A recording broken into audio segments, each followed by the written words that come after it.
Bonjour à tous, vous êtes avec Gizmat. Nous sommes le 25 avril, il est 10h37 et j'ai reçu une demande de Abdel de Lille qui m'explique qu'il a besoin d'un corrigé puisque les professeurs ont vraiment bâclé le travail, n'expliquent rien, ne corrigent rien correctement et il a besoin d'explications pour des sessions d'examen qui sont tombées en 2022. Alors, c'est avec un immense plaisir que je vais d'abord m'occuper de l'exercice 1, 2, 3 de la partie algèbre, voilà, sur ce live, et puis normalement dans l'après-midi je ferai le reste, à savoir la partie analyse.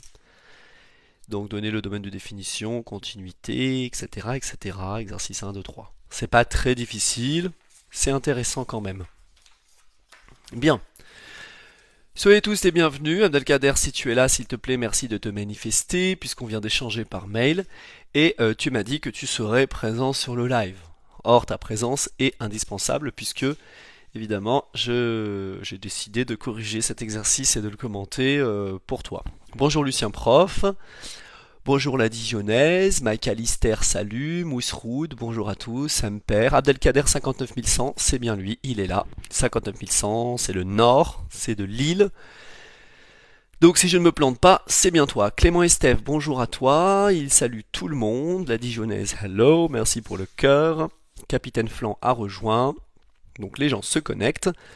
Nous allons commencer dans un instant. Bonjour Stéphane Le Saulnier, Chris, Osiris, Antoine Ineka, bonjour, Sandwich Rosette, Laura-du-bas DRX, Trichou973, Fares KMN, Briac, bonjour, Guy Bertjean, salut, merci pour ton bonjour, Hola Amarillo, Léa a rejoint, Macalister, bonjour, Habébé, BLM a rejoint, bonjour Gizmat, merci encore. C'est parti, j'attendais ton message. Donc Abdelkader, je te dédicace ce live qui apparaîtra sur ma chaîne YouTube. Donc c'est parti. L'algèbre durait 2 heures, ni calculatrice ni document, j'espère qu'on va le faire en 1 heure. Alors, exercice 1, partie court sur 6 points. Petit a. Soit f et g deux sous-espaces vectoriels de l'espace E, écrire les conditions pour que f plus g égale E. D'accord, donc c'est du court. On dit que f et g sont supplémentaires dans E. C'est ça que ça signifie. Donc déjà, on va rappeler ce que c'est. C'est très important en algèbre, dire que c'est supplémentaire. Donc c'est l'exercice 1. On écrit que deux ensembles f et g sont supplémentaires dans l'ensemble ambiant E. C'est équivalent à dire que l'intersection entre les deux ensembles, f et g, c'est l'élément neutre, 0 de E. Et qu'est-ce qu'on peut dire de plus? Je réfléchis, parce qu'il y a plein de définitions. Dim de f plus dim de g égale dim de E. Ça, c'est un exemple. Ok? Voilà. Il y a une autre définition. C'est aussi équivalent à... Il y en a 3 en vérité. Pour tout x dans E, il existe un unique couple x indice f, x indice g, appartenant à f croix g, tel que x s'écrit de manière unique en un élément de f plus un élément de g. Il existe un unique, c'est très important. Ou troisième définition, f inter g égale 0 de E, c'est-à-dire qu'ils sont en somme directe, f et g sont en somme directe, et évidemment, pour tout x dans E, il existe, et là c'est pas un unique, il existe xf, xg appartenant à f croix g, c'est-à-dire que xf est dans f et xg dans g, tel que x se décompose en xf plus xg. Là, l'on ne dit pas que la décomposition est unique. Ok? Voilà 3 définitions, je les donne, comme ça, c'est sympa. C'était le petit a. Alors, il faut savoir qu'à l'université, enfin à partir du bac, il faut connaître son cours. Et il y a un truc qui est nouveau, c'est qu'il faut apprendre les démonstrations. D'accord? Parce que la démonstration d'un théorème, par exemple, eh bien, ça vous donne de la matière et de la consistance pour arriver à répondre aux questions que vous avez dans les examens. Petit b. Soit E1, En une base de grand F, F1, Fm une base de grand G. Prouvez que si F plus G égale E, alors ceci est une base de E. D'accord. Bon. Comment faire? Comment faire? Ok, très bien. On y va. Alors. F plus G égale E. Ça veut dire que F et G sont supplémentaires dans E. D'accord? On sait que E1, En est une base de F, F1, Fm est une base de G. Bon. Alors, je vais me donner... je réfléchis hein, comment on va faire. Je vais me donner des coefficients que je vais appeler alpha 1, alpha 2 jusqu'à alpha n. Et bêta 1, bêta 2 jusqu'à bêta m. Parce qu'évidemment, c'est une démonstration qu'il va falloir faire. D'accord? Et l'idée, c'est de démontrer que cette famille est une famille libre. Ok? Pour commencer, parce que pour montrer que c'est une base de E, on va d'abord démontrer que c'est une famille libre. Ok? Alors, pour montrer que c'est une famille libre, on va se donner une combinaison linéaire nulle de tous les vecteurs. Alpha 1 E1 plus blablabla jusqu'à alpha n En plus bêta 1 F1 jusqu'à bêta m Fm. Alors, je connais pas la démonstration, je vais devoir trouver et chercher. D'accord? Je sais juste que pour démontrer que cette famille est une base, il faut montrer qu'elle est génératrice et qu'en plus elle est libre.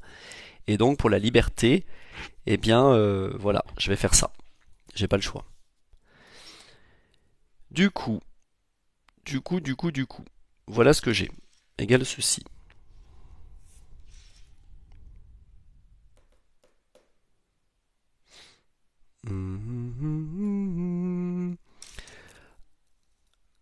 Alors ça appartient à grand F. Parce que E1, E2, En, évidemment, c'est une base de grand F. Et ça appartient à grand G. Puisque les vecteurs F1, F2, Fm appartiennent à grand G. D'accord? Pas de problème pour vous? Tout est OK? Je vais basculer ça de l'autre côté. Du coup, j'ai alpha 1 E1 jusqu'à alpha n En qui est égal à moins, parenthèse, bêta 1 F1 plus blablabla jusqu'à bêta m Fm. G, c'est un espace vectoriel, évidemment, qui est engendré par la famille de vecteurs F1, F2, Fm. Ça appartient toujours à G. Vous êtes d'accord? Et ça appartient à F. Mais puisque ceci égale ceci, ce vecteur-là appartient aussi à G, puisqu'il appartient à F parce qu'il est combinaison linéaire des vecteurs qui engendrent F, mais il est égal à un vecteur qui appartient à G. Ok? Alors, alpha 1 E1 plus alpha n En appartient à F inter G. Puisque j'appartiens à F en étant combinaison linéaire de tous les éléments qui génèrent F, c'est-à-dire les vecteurs E1, E2, En, puisque les alpha i sont des scalaires, des nombres réels ou complexes, mais ce vecteur qui est dans F, il appartient aussi à G parce qu'il est égal à un vecteur qui appartient à G. Ok? Du coup, comme F et G sont supplémentaires dans E, par définition, F inter G est réduit au vecteur nul. Donc, ce qui signifie que ce vecteur, c'est le vecteur nul.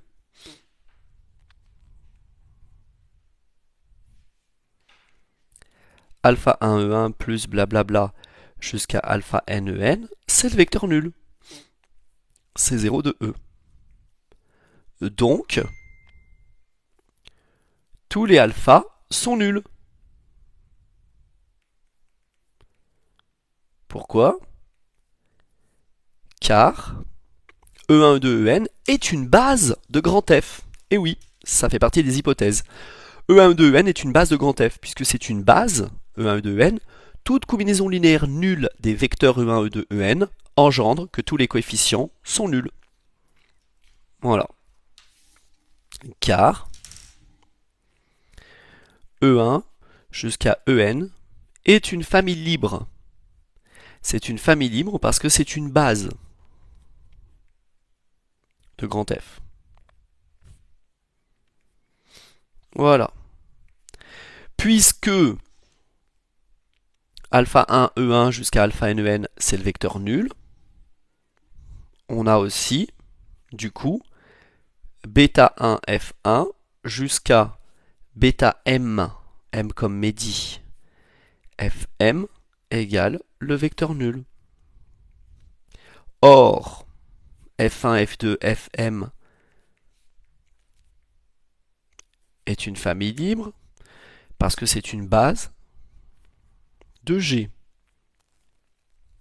Et quand on est une base, on est automatiquement une famille libre et génératrice. D'accord? C'est une base de G, donc c'est une famille libre.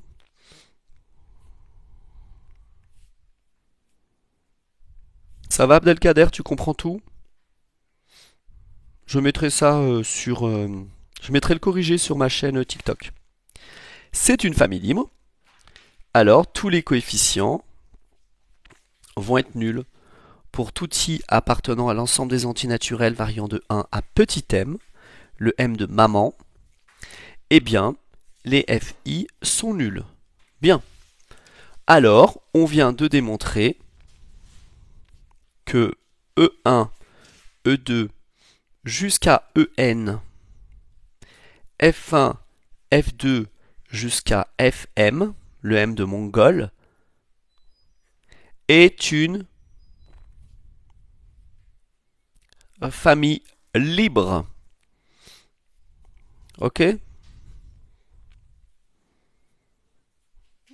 Bien. Ça, c'est réglé. Ensuite, qu'est-ce que je peux dire? Eh bien, je peux parler des dimensions. La dimension de F, c'est n. Et la dimension de l'espace vectoriel G, c'est petit m. Par définition, grand F admet pour base une famille libre de cardinal n. Donc la dimension de l'espace vectoriel grand F, c'est petit n. Et pour G, c'est petit m. Ok? Alors, dim de E, c'est n plus m. Car F et G sont supplémentaires dans E. C'est le plus entouré. Ça veut dire qu'à E2, F et G vont générer tout l'espace ambiant. Ok? Bien. Ensuite, qu'est-ce qu'on sait? On sait que ceci est une famille libre. Et le cardinal, je vais l'appeler B. B est une famille libre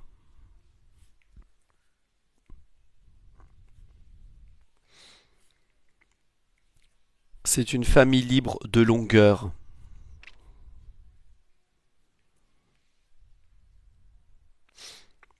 n plus m dans un espace de dimension, dans un espace E de dimension n plus m.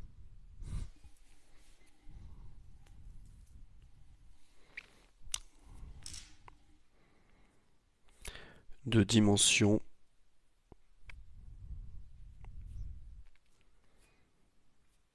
n plus m.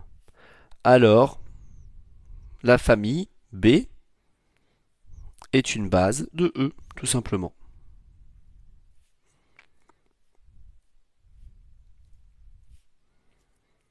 Voilà, ça c'est terminé. J'ai vraiment tout détaillé, tout expliqué, voilà, en détail. Question A, c'est réglé. Question B, c'est réglé. Et on passe à la question C. Donner l'expression générale du coefficient d'indice IJ du produit AB, sachant que A est une matrice carrée d'ordre n et B est une matrice carrée d'ordre n. Ok, ça, it's easy. Exo 1, partie court, ça va. Donc, l'exercice 1, je le termine là. On y va. Donc, n'hésitez pas à vous abonner, vous êtes avec Gizmat, hein, je fais des cours de maths, du soutien, des corrections. Je peux répondre à vos questions, n'hésitez pas à interagir, évidemment.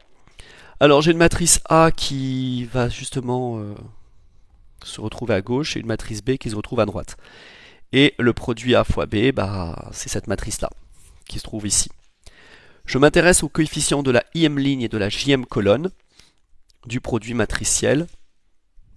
Ok, A fois B. Donc je prends la IM ligne de la matrice A et je prends la JM colonne de la matrice B. Ici, j'aurai AI1, AI2 et je vais jusqu'à AIN. Ensuite, là, j'ai B1J. B, deuxième ligne, JM colonne. B, troisième ligne, JM colonne. Jusqu'à B, nième ligne, virgule, JM colonne. Qu'est-ce que j'aurai ici? Le coefficient qui est représenté par une étoile, c'est tout simplement égal à AI1 fois B1J plus AI2 fois B2J plus 3 petits points, et vous avez compris, plus AIN fois BNJ. Et ça va donner la somme des AIK BKJ pour K allant de 1 à N. Je vais l'appeler CIJ, ce coefficient. Hein, et on va poser que la matrice A fois la matrice B, c'est la matrice C. Voilà, et c'est terminé. C'est clair? Donc c'est vraiment basique. Et évidemment, ça tombe en prépa, en colle de maths. Hein. On peut vous poser ces petites questions en colle, des petits exos pas très difficiles pour voir un peu si vous êtes largué ou pas du tout. Allez, on passe à la suite, mes très chers amis. Non, c'est pas du niveau prépa, c'est MIAH, maths informatique appliquée aux sciences humaines et sociales. On passe à l'exo 2, c'est bon? Allez, exercice numéro 2. Alors, on a une fonction f, une application f qui a tout vecteur de R3 associé à un vecteur de R3 défini par ceci. Et on vous demande de montrer que l'application f est linéaire, déterminer son image et son noyau. Let's go baby. Numéro 2. Exercice 2. Alors, f est une application qui a tout vecteur de R3, que je vais écrire en vecteur colonne, x, y, z, associe un vecteur de R3 qui s'écrit, attention, x moins y plus z, je réécris l'énoncé de manière plus pertinente, moins 2x moins z, et moins 2x moins 2y, moins 2x moins 2y, plus z. Voilà. J'espère que c'est OK pour vous.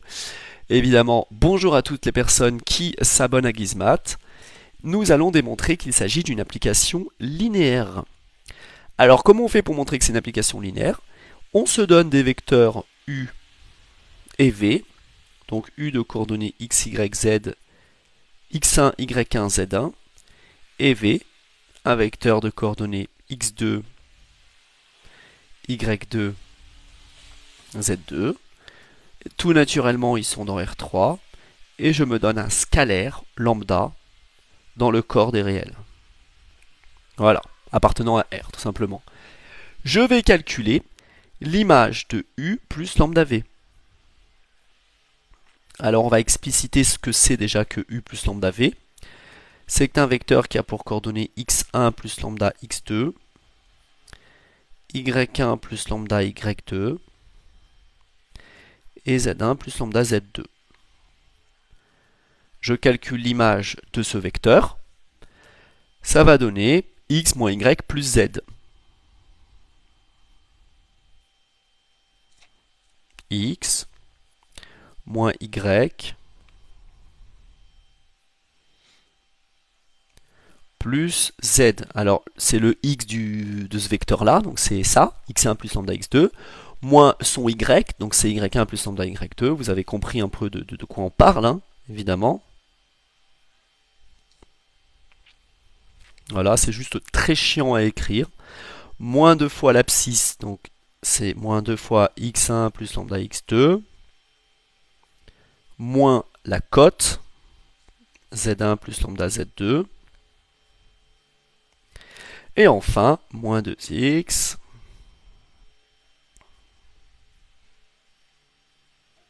moins 2y, plus le z. Vous voyez, c'est très chiant à écrire, mais c'est facile. Pas d'inquiétude.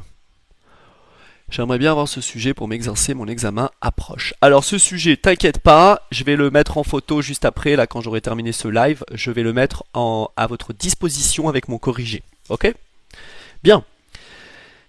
En développant tout ça, je trouve que ça fait x1 moins y1 plus z1 moins 2x1 moins z1 moins 2x1 moins 2y1 plus z1, le tout plus lambda facteur 2, x2, moins y2, plus z2,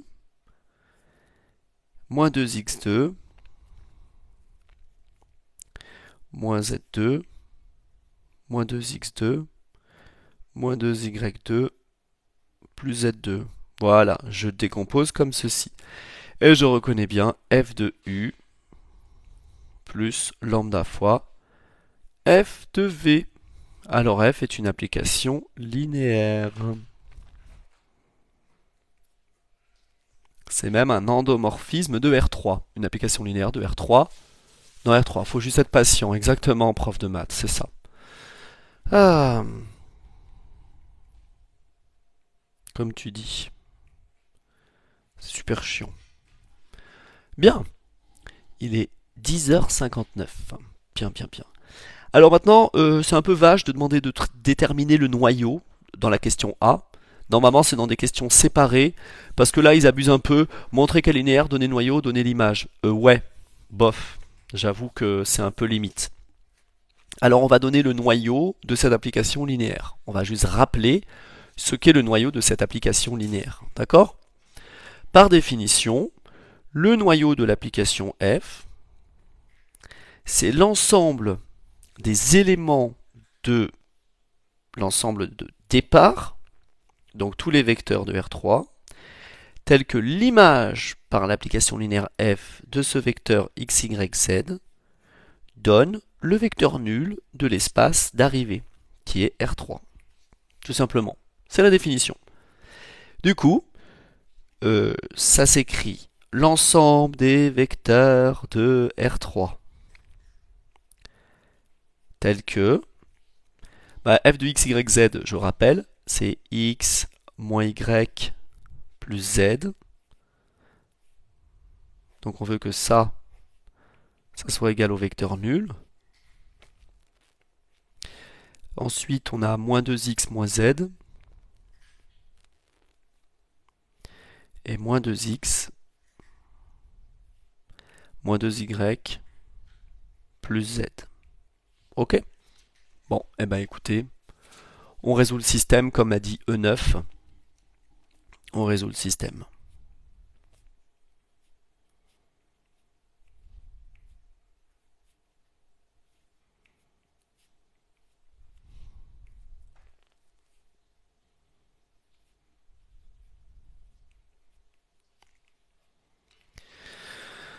Ah là là. Bon, bah écoutez, j'ai envie de dire que z égale moins 2x à partir de cette ligne. Je remplace z par moins 2x. Moins 2x plus x, ça fait moins x. Moins x moins y égale 0, donc x plus y égale 0. Donc y égale moins x. Tout simplement. Si y égale moins x, j'ai moins 2x plus 2x égale 0, donc z égale 0. Ok. Donc si z égale 0, x égale 0 et y égale 0.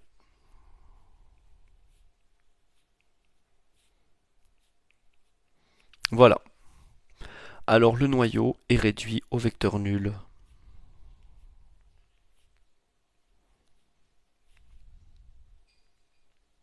C'est l'ensemble qui ne contient que le vecteur nul.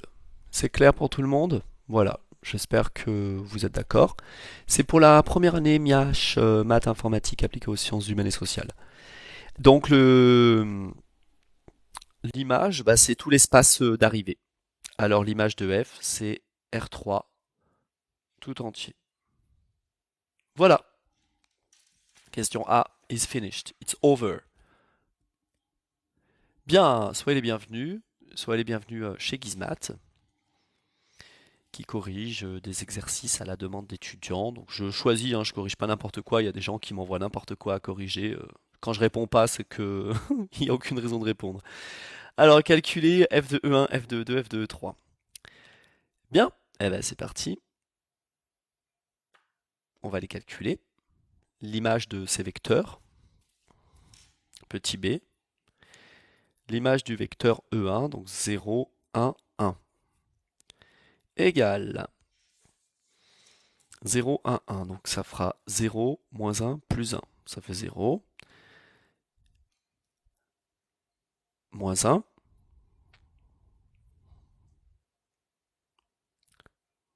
moins 2, plus 1, moins 1. Oh, bah écoutez, ça fait moins 0, 1, 1. Donc on a f de E1 qui vaut moins E1. F de E1 égale moins E1.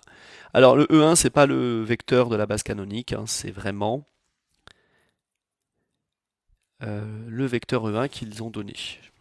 Ok? Voilà. Ensuite, on calcule l'image de leur vecteur E2, qui est moins 1, 1, 1. Alors f de x, y, z, ça fait x moins y plus z. Donc ça, plus ça. Moins 2 plus 1, ça fait moins 1.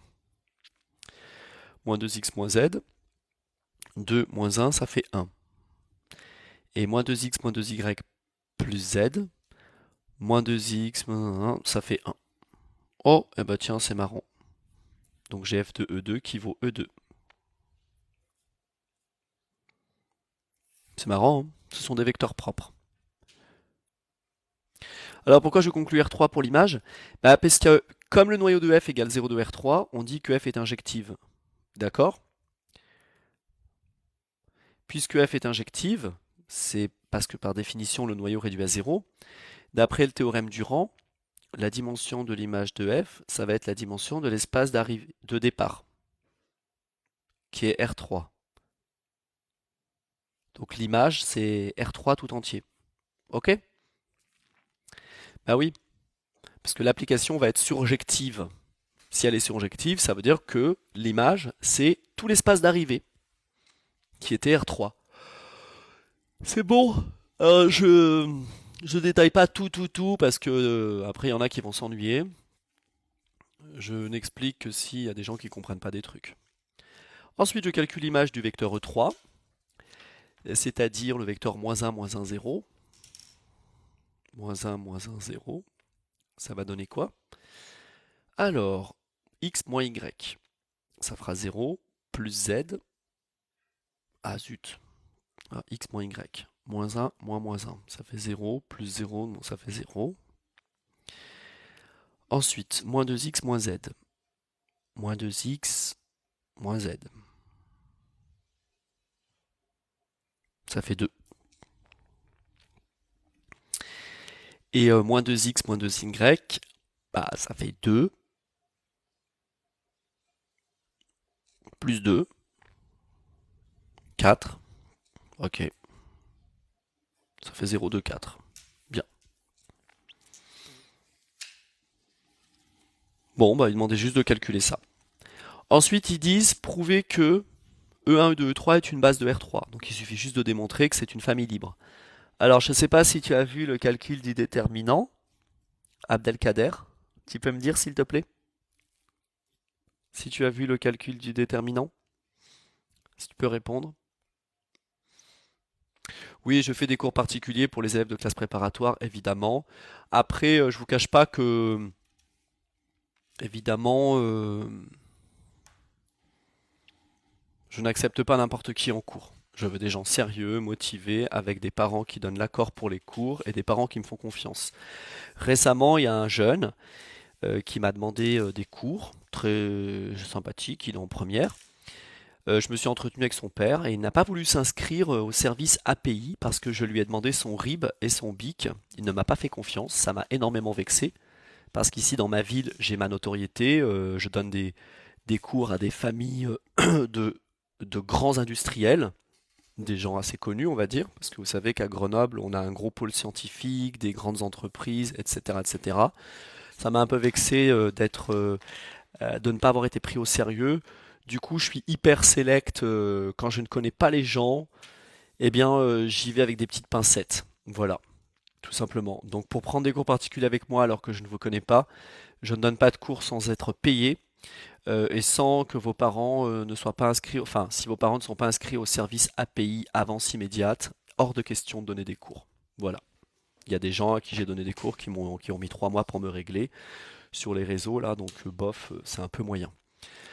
Alors, Akam, coucou Akam, coucou un petit passage pour une bise, merci à toi. Là, on regarde si les vecteurs A, B et C sont nuls pour savoir si c'est libre. Euh... Non, c'est pas comme ça que ça marche. Alors Abdelkader, est-ce que vous avez vu le déterminant ou pas? Parce que si tu as vu le déterminant, bon, je vais te montrer comment on fait pour montrer que c'est... Il y a plein de techniques en algèbre, hein, d'accord? Donc là, je vais utiliser la technique des pauvres. Allez, c'est parti. Alors, je ne peux pas répondre à tout le monde, donc soyez patient, merci. Je suis en train de résoudre un exercice, donc il faut que je reste concentré. Alors, nous allons démontrer que E1, E2, E3 est une base de R3. Il suffit juste de démontrer que c'est une famille libre, parce qu'une famille libre de longueur 3, dans un espace de dimension 3, est automatiquement une famille génératrice. D'accord, le déterminant, tu le fais en L2. Donc, on va utiliser la technique des pauvres. Soit alpha 1, alpha 2, alpha 3, des réels tels que alpha 1 fois le vecteur E1 plus alpha 2 fois le vecteur E2 plus alpha 3 fois le vecteur E3 égale le vecteur nul. Et on va montrer que tous les coefficients sont égaux à 0. Ça équivaut à résoudre le système suivant. Alpha moins alpha 2 moins alpha 3 égale 0. Alpha 1 plus alpha 2 moins alpha 3 égale 0. Et alpha 1 plus alpha 2 égale 0. Ok, donc ça veut dire que alpha 2 égale moins alpha 3. Alpha 1 égale moins alpha 2, donc vaut alpha 3. Alpha 1 égale alpha 3, du coup alpha 3 moins alpha 3 égale 0, donc alpha 2 égale 0. Ce qui fait que alpha 2 égale 0, ok. Si alpha 2 égale 0, alpha 3 vaut 0. Et si alpha 3 vaut 0, alpha 1 vaut 0. Alors les trois vecteurs ci-dessus forment une famille libre. Alors, E1, E2, E3 est une famille libre.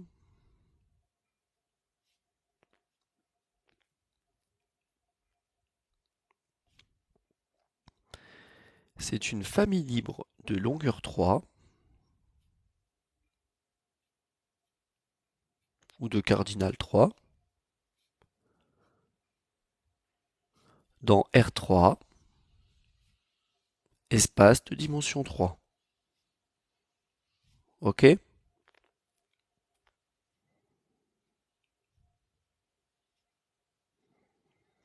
Alors, E1, E2, E3 est une base de R3.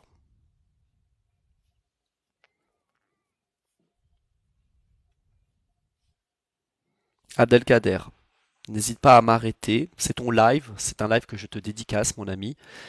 Voilà, j'ai bien aimé ton mail, très respectueux, dans lequel tu me remercies pour les autres fois, dans lequel tu me demandes de l'aide. J'apprécie beaucoup les personnes qui se comportent comme ça. Il faut savoir qu'il y a des gens qui me prennent un peu pour leur larbin, qui me balancent dans la tronche un mail sans bonjour, sans merci, sans rien du tout. Genre, fais-moi ce devoir. Vous savez quoi? Je ne prends même pas le temps de répondre. Vraiment. Voilà. Une heure de cours particulier dans le supérieur, c'est 60 euros. Vous réalisez? C'est 60 euros l'heure. Après, évidemment, vous avez la réduction fiscale. L'heure de cours revient à 30. Donc là, je le fais gratuitement. Voilà. Un cours particulier, c'est un peu mieux parce que du coup, je suis en tête à tête avec l'élève et je lui donne des explications, je lui fais du coaching, etc. Évidemment, là, c'est mon temps de libre. Donc, je prends sur mon temps de libre le temps, évidemment, de rédiger quelque chose pour quelqu'un de très sympathique et très respectueux, tout simplement. Voilà, donc si je suis présent sur ce live, c'est pour remercier Abdelkader de sa bonne éducation. Alors, donc c'est une base de R3, donc aucun souci, évidemment, on a répondu à la question. Et après, on va faire la petite D. Ok? Écrire la matrice grand B de petit f dans la base canonique. D'accord, et expliciter une matrice P telle que B égale P moins 1 à P. D'accord, donc on va écrire la matrice B de F dans la base canonique. Ok, très bien. Parfait. Dans la base canonique.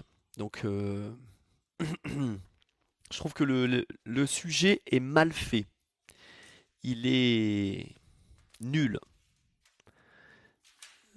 Alors, la base canonique, parce qu'il faut savoir une chose, c'est que la base canonique de R3, eh bien, on l'appelle E1, E2, E3. Or là, les E1, E2 et E3 qu'il donne, ça ne correspond pas au vecteur de la base canonique de R3. Donc déjà, l'exercice est rédigé de manière à perturber l'élève et n'a aucun respect pour les notations officielles. Vous voyez le truc? Donc ça a été rédigé par un abruti. Eh oui, c'est comme ça. Ou une personne malsaine qui voulait juste tout simplement piéger les élèves. Alors, du coup, la base canonique de R3, je vais la donner. C'est le vecteur U de coordonnées 1, 0, 0, le vecteur V de coordonnées 0, 1, 0, et le vecteur W de coordonnées 0, 0, 1, qui normalement, de manière officielle, s'appelle vecteur E1, vecteur E2, vecteur E3. Voilà, je suis un peu désolé, mais bon. Alors, je calcule l'image du vecteur U par l'application f de 1, 0, 0. C'est quand le x vaut 1, le y vaut 0 et le z vaut 0. Ça va donc donner 1, moins 2, moins 2. Faites-moi confiance pour les calculs. 1, moins 2, moins 2. C'est-à-dire une fois le vecteur U, moins 2 fois le vecteur V, moins 2 fois le vecteur W. L'image du vecteur V, c'est-à-dire l'image du vecteur 0, 1, 0. Ben, je remplace x par 0, y par 1 et z par 0. Ça fera moins 1, 0, moins 2. Moins 1, 0, moins 2. Ce qui fait moins 1 fois U, plus 0 fois le vecteur V, moins 2 fois le vecteur W.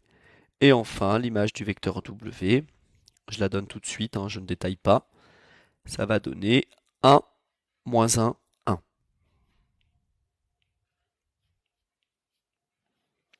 C'est-à-dire une fois U, moins une fois V, plus une fois W.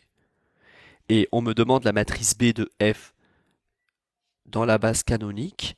Cela revient à donner l'expression des vecteurs f de U, f de V et f de W dans U, V, W.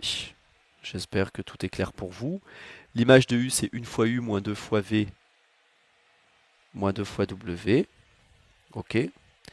L'image de V, c'est moins U plus 0V moins 2W. Et l'image de W, c'est 1 fois U moins 1 fois V plus 1 fois W. Voilà, j'espère que c'est clair pour tout le monde. Alors bonjour à tous, évidemment, et soyez tous les bienvenus. Vous êtes une soixantaine à vous être abonnés à Gizmat. Quel plaisir de retrouver des gens. C'est possible après le live d'en faire une vidéo en affichant le sujet ainsi que la correction, bien sûr NG, sans aucun souci. De toute façon, cette vidéo étant qualitative, parce que tous mes lives ne sont pas forcément bien, des fois ce sont des lives un peu nuls, et parce que je parle d'autre chose que des maths, et je réponds à beaucoup de commentaires qui sont un petit peu hors sujet. Là, je mettrai cette vidéo tout simplement sur YouTube. Aucun souci. Maintenant, expliciter une matrice P telle que B égale P moins 1 AP. Ah oui, j'ai oublié de répondre à une question. Donner la matrice A de F dans cette base. Dans la question C, j'ai oublié un truc, hein. Alors, retour à la question C, veuillez m'excuser. J'ai oublié un petit truc. Alors, la question C. Voilà. On vous demandait de donner la matrice A de F dans cette base. Alors, il fallait donner F de E1, F de E2 et F de E3 en fonction de E1, E2 et E3. Ok? Alors, ce qui est cool, c'est que précédemment, j'avais calculé F de E1 et ça valait moins E1. Voilà, moins 1 fois E1. J'avais calculé F de E2 et ça valait E2. F de E2, c'est 1 fois E2. D'accord. Et par contre, F de E3, c'était ce vecteur. Alors là, je vous cache pas que je suis un peu embêté. J'ai peut-être dû me tromper dans les calculs. Il faut que je vérifie quelque chose. F de moins 1, 0. Ça fait 0, 2, 4, mais je vois pas comment je peux exprimer ça en fonction de E1, E2, E3. Excusez-moi, hein, je regarde un truc.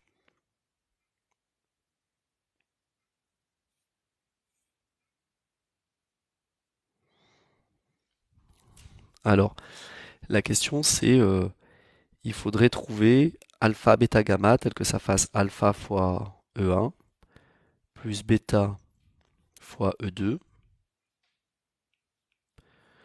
plus gamma fois E3. Ok? Vous voyez ce que je veux dire?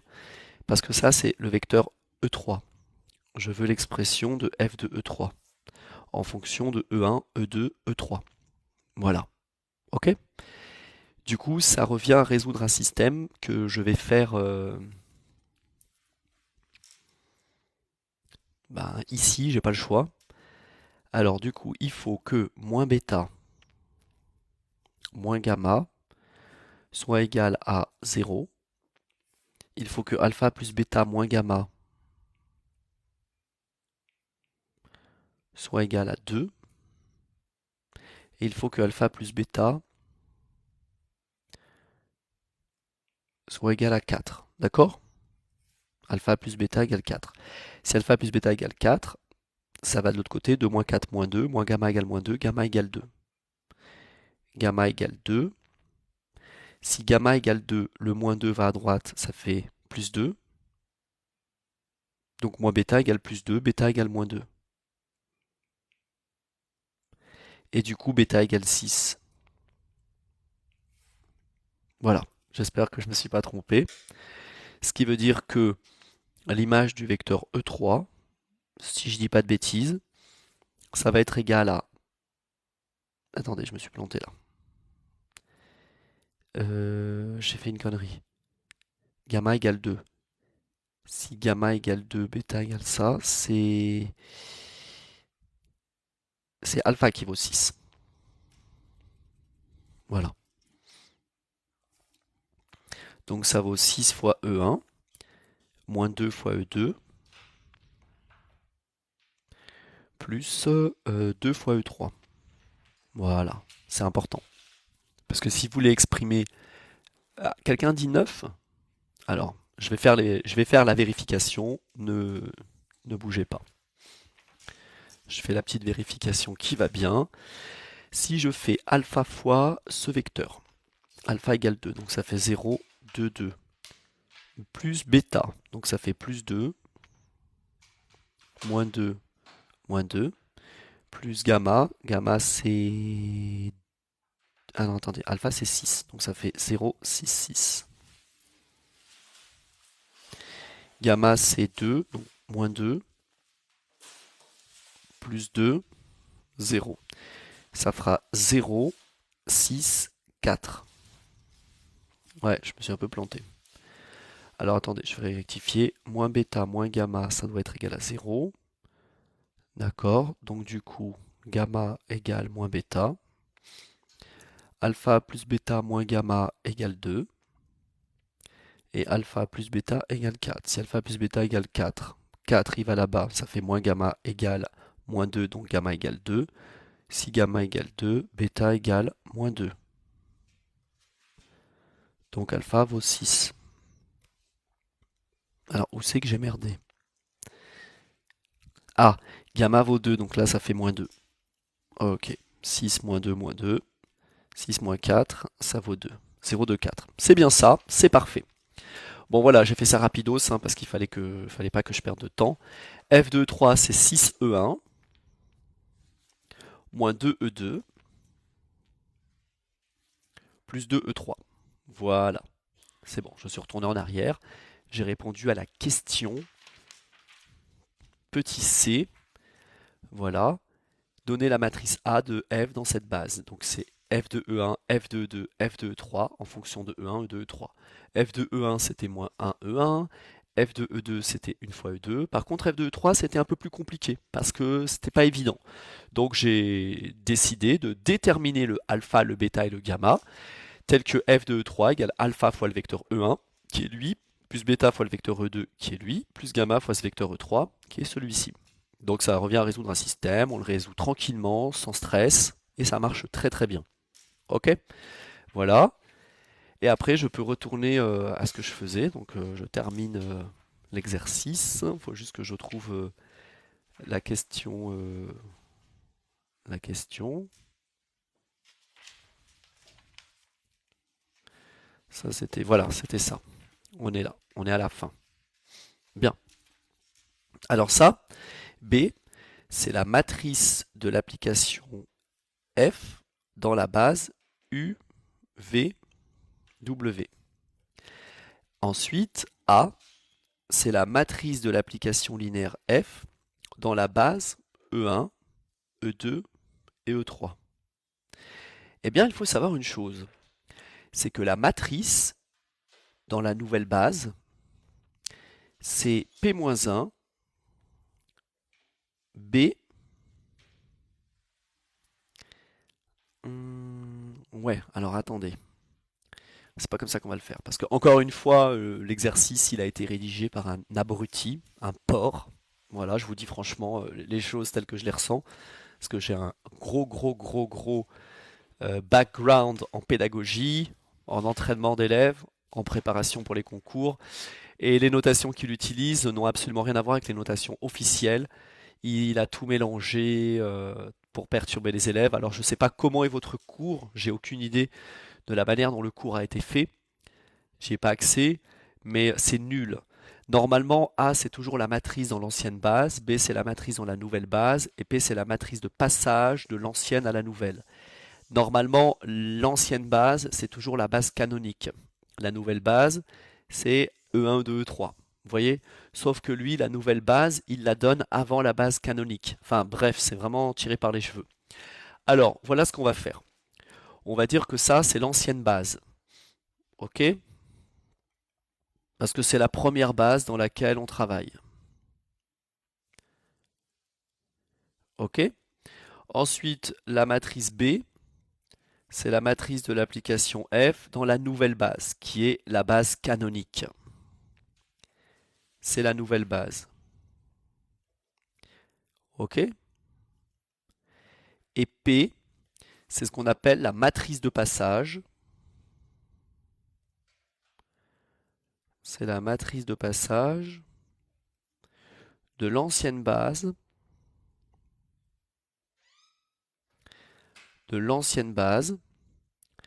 vers la nouvelle base. Ok? De ça vers ça.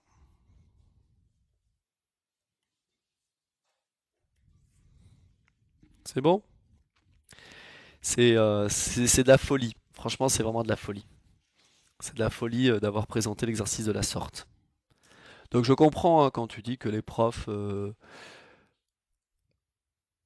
les vecteurs c'était des matrices. Quand tu dis que le travail est bâclé, que les profs, blablabla, je te comprends parce que rien que la gueule du sujet déjà, c'est tordu, c'est mal fait. Alors il faut savoir que la matrice dans la nouvelle base, c'est égal à P-1 à P. Voilà, ok?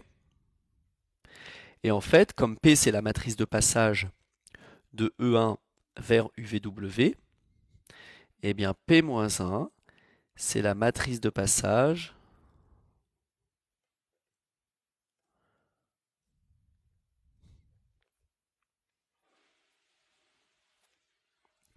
de UVW vers E1, E2, E3. Ça, c'est une formule du cours. Matrice dans la nouvelle base égale P-1 fois matrice dans l'ancienne base, le tout fois P. Ok? Et la matrice de passage de UVW vers E1, E2, E3, eh bien c'est P-1. Et ça revient à écrire les nouveaux vecteurs en fonction des anciens. Voilà. Et E1, bah, c'est 0, 1, 1. Parce que UVW, c'est la base canonique. Sauf que eux, ils veulent pas P-1. Ils veulent le P. D'accord? Donc il va falloir inverser cette matrice. Voilà. Voilà le petit piège. Donc maintenant, on va inverser cette matrice. Donc il ne reste plus qu'à inverser cette matrice pour retrouver la matrice P. Gauss Jordan, oui, c'est très bien. Bonjour Folie Douce. Alors c'est parti, on va inverser cette matrice. On va mettre 0, moins 1, moins 1, 1, 1, moins 1, 1, 1, 0, et la matrice identité ici. Ok? Alors voilà comment on va procéder. Ce que je propose, c'est de transformer la ligne 1 en ligne 1 plus ligne 2 pour avoir 1, 0, moins 2. D'accord? Voilà, c'est ça que je veux voir. Après, je vais transformer la ligne 3 en ligne 3 moins ligne 2. Comme ça fera 0, 0, 1. Et puis ici, je laisse 1, 1, moins 1.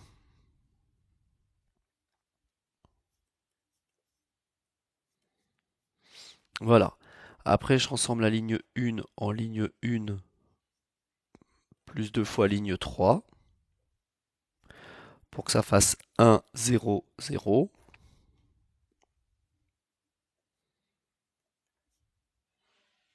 Voilà.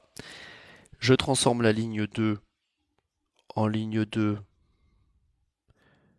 plus ligne 3.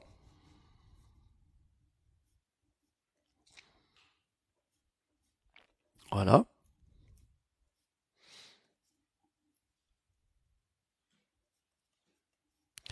Et après, je transforme la ligne 2 en ligne 2 moins ligne 1. Et voilà, c'est tout. Pour avoir 1 moins 1, 0, 1 moins 0, 0, 1, excusez-moi, et 0 moins 0, 0. Voilà, j'ai la matrice identité ici. Donc c'était ligne 2 moins ligne 1, ça moins ça, donc moins 1, 1, moins 1.